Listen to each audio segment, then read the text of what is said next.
12 ज्योतिर्लिंगों में से एक पवित्र ज्योतिर्लिंग, जहां पर भगवान भोले बाबा साक्षात निवास करते हैं। मंदाकिनी नदी के तट पर और इन खूबसूरत हिमालय पर्वतों के गोद में बसा हुआ यही है केदारनाथ धाम। यहीं पर भगवान शिव जी ने पंच पांडवों को दर्शन दिए थे और यहीं पर उन्हें स्वर्ग जाने का रास्ता भी दिखाया था। इसीलिए इस जगह को मुक्ति स्थल भी माना जाता है। केदारनाथ जी की यात्रा में आपके रहने की और खाने पीने की क्या क्या सुविधा है और साथ ही में घोड़ा, पिट्ठू, पालकी, हेलीकॉप्टर, इन सभी के रेट्स क्या होंगे, किस तरह से बुकिंग करनी है और ये यात्रा करने में आपका कितना बजट आ सकता है और केदारनाथ जी के मंदिर में दर्शन करने के बाद यहाँ पर आप और भी कौन सी जगहों पर दर्शन कर सकते हैं और यात्रा करने में आपको कितना समय लगता है, इस वीडियो में हम आपको केदारनाथ धाम की इस खूबसूरती को दिखाते हुए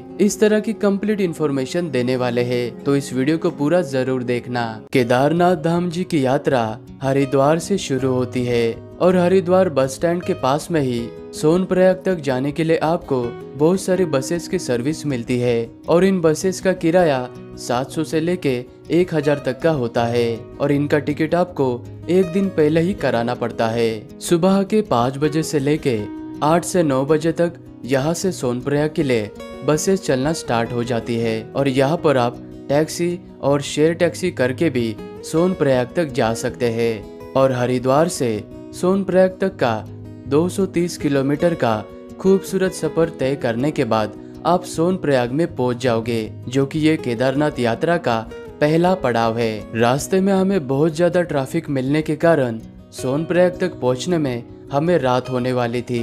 इसीलिए हमने सोनप्रयाग से 1.5 किलोमीटर पहले इस सीतापुर में होटल रूम ले लिया था और आपको सोनप्रयाग में भी होटल रूम, गेस्ट हाउस और डोरमेट्रीज मिल जाएगी। सोनप्रयाग में डोरमेट्री का 300 से लेके 600 रुपए तक लिया जाता है और यहाँ पर होटल रूम का मई और जून महीने में 1500 से लेके 2000, 3000 या 7000 तक भी जा सकता है, क्योंकि सीजन में यहाँ पर रेट बहुत ही ज्यादा हो जाता है। सोनप्रयाग में ही आपको कुछ इस तरह से लाइन में खड़ा किया जाता है और यहीं पर यात्रा में जाने से पहले आपका यात्रा का रजिस्ट्रेशन यानी पंजीकरण को वेरीफाई और चेक करने के बाद ही आपको आगे यात्रा के लिए भेजा जाता है। इसलिए यात्रा में आने से पहले आप ऑनलाइन वेबसाइट से या फिर ऋषिकेश और हरिद्वार से ऑफलाइन रजिस्ट्रेशन भी करा सकते हैं। यात्रा का रजिस्ट्रेशन चेक कराने के बाद फिर से आपको एक बार इस तरह से लाइन में लगकर यहाँ से टैक्सी में बैठकर आपको गौरी कुंड तक जाना होता है, क्योंकि केदारनाथ धाम की असली यात्रा की शुरुआत गौरी कुंड से ही होती है और सोनप्रयाग से गौरी कुंड 5 किलोमीटर के दूरी पर है और ये टैक्सी पर पर्सन 60 से 70 रुपए लेकर आपको आधे घंटे में गौरी कुंड में उतार देगी। गौरी कुंड में पहुंचते ही यात्रा पर आने वाले अधिकतम भक्तगण गौरी कुंड में बने हुए इस पवित्र तप्त कुंड में स्नान करने के बाद पास ही में ये गौरी मैया का मंदिर बना हुआ है, जो कि माँ पार्वती जी को समर्पित है।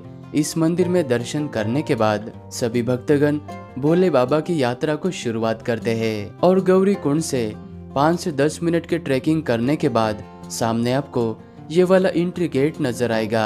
ये प्रवेश द्वार नजर आने पर आप समझ लेना कि फाइनली केदारनाथ धाम की यात्रा की ट्रैकिंग की शुरुआत हो चुकी है। गौरी कुंड से लेके केदारनाथ जी के मंदिर तक का इस ट्रैकिंग के रास्ते का डिस्टेंस 16 किलोमीटर का बताया जाता है, लेकिन ये रास्ता 16 किलोमीटर का ना होके ये ट्रैकिंग वाला रास्ता 20 से 21 किलोमीटर का है। अगर आप गौरी कुंड से घोड़ा या खच्चर से केदारनाथ जी के मंदिर तक जाना चाहते हो तो उसका किराया यहाँ पर 3200 लिया जाता है। अगर आप यहाँ पर पालकी का इस्तेमाल करते हो तो पालकी का किराया यहाँ पर 7 से लेके 9-10 हजार तक लिया जाता है और यहाँ पर इस पिट्ठू का चार्जेस 3000 से लेके 6 या 7 हजार तक का हो सकता है। और मंदिर तक जाने के लिए सबसे आसान रास्ता है हेली सर्विस का, जो कि गुप्त काशी, फाटा, सिरसी इन 3 जगहों से केदारनाथ जी के मंदिर तक जाने के लिए हेलीकॉप्टर की सर्विस चलती है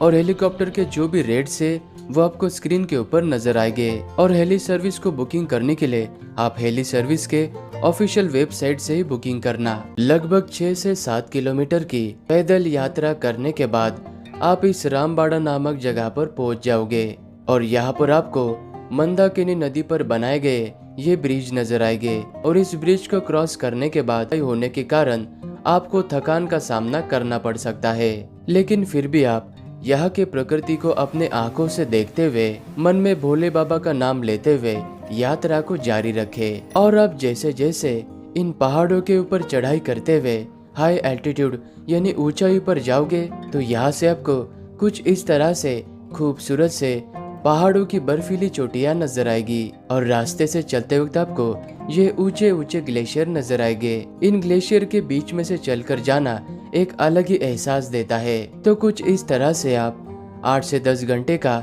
गौरीकुंड से पैदल यात्रा करने के बाद आप इस रुद्रा पॉइंट तक पहुंच जाओगे और यहाँ पर आते ही आप समझ लेना कि मंदिर अभी बिल्कुल पास में ही है और सारे घोड़े और खच्चर वाले पालकी वाले आपको यहीं पर उतार देंगे।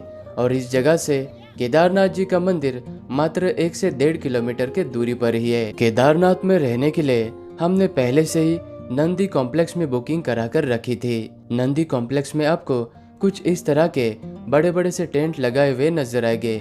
इन टेंट्स के अंदर नीचे गद्दा बिछाकर उसके ऊपर आपको माइनस टेम्परेचर की ये स्लीपिंग बैग दी जाती है और इसका 800 से लेकर 900 रुपए तक लिया जाता है। अगले दिन की सुबह होते ही 4 बजे के बाद में हम निकल पड़े थे दर्शन करने के लिए और रास्ते से जाते वक्त अचानक से स्नोफॉल स्टार्ट हो चुका था।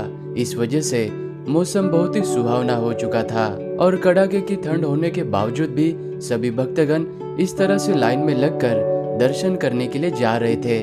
और केदारनाथ जी के इसी मंदिर के गर्भगृह में बिल्कुल मध्य भाग में भगवान भोले बाबा का शिवलिंग विराजमान है और ध्यान से देखने पर आपको शिवलिंग के अग्र भाग पर आपको गणेश जी और माँ पार्वती जी का श्री यंत्र नजर आता है। और इसी मंदिर के आसपास में कई सारे धर्मशाला, गेस्ट हाउस और होटल्स भी बने हुए हैं, लेकिन मई और जून के महीने में ज्यादा भीड़ होने के कारण यहाँ पर सभी होटल्स के रेट थोड़े से ज्यादा बढ़ जाते हैं। और केदारनाथ जी के इस मंदिर के बिल्कुल पीछे आपको ये बड़ी सी शिला नजर आएगी। इस शिला को भीम शिला कहा जाता है। जब 2013 में यहाँ पर प्राकृतिक आपदा आई थी तो इसी भीम शिला ने केदारनाथ जी के इस मंदिर को बचाया था। और भीम शिला के यहाँ से आप मात्र 1 मिनट थोड़ा सा आगे चलकर आओगे तो यहाँ पर आपको ये जगत गुरु आदि शंकराचार्य जी की बहुत ही खूबसूरत प्रतिमा नजर आएगी।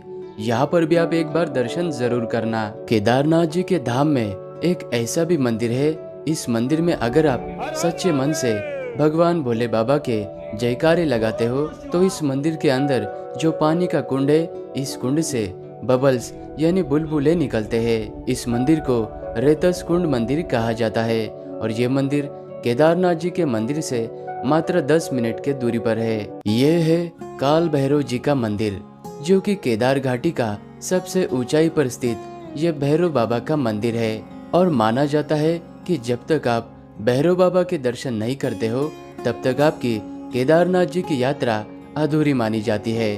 और जब 6 महीने के लिए केदारनाथ जी के कपाट बंद हो जाते हैं तब कहा जाता है कि भैरव बाबा ही इस केदार घाटी के साथ में ही केदारनाथ जी के मंदिर की रक्षा करते हैं। केदारनाथ जी के मंदिर के राइट साइड में आपको ये लोहे का पुल नजर आएगा। इस ब्रिज को क्रॉस करने के बाद लगभग 20 मिनट की चढ़ाई करने के बाद आप भैरव बाबा जी के मंदिर के पास में पहुंच जाओगे। हो सके तो आप यहाँ पर भी दर्शन जरूर करना। केदार से आप केदारनाथ जी की यह यात्रा कर सकते हैं